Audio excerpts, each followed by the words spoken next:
paying a visit to our variation of an Italian dish, a lovely lasagna with spinach ricotta. An interesting thing that you may want to remember is to soak the lasagna sheets in some hot water, and then they become completely pliable. We've got this beautiful spinach and ricotta mixture. Put some of that in the bottom of a buttered oven-proof dish. This is now for an individual serving.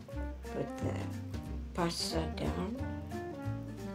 Some more of this ricotta. I love this dish. Once you've got that on, then we're going to use this lovely cheese sauce. No need for you to go and make a cheese sauce. And there's some egg in the sauce. And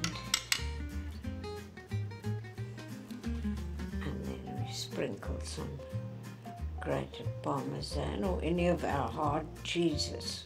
It looks gorgeous, eh? If you want to do a big one, same story. Family size one. Put the spinach and ricotta. Now we don't have to cut them. Just spread this evenly. Now we can be quite generous and pour this over.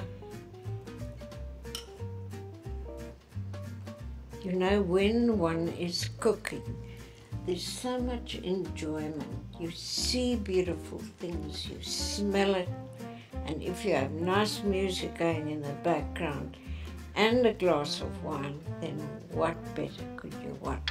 So this is our lasagna with ricotta, family size, and small individual ones.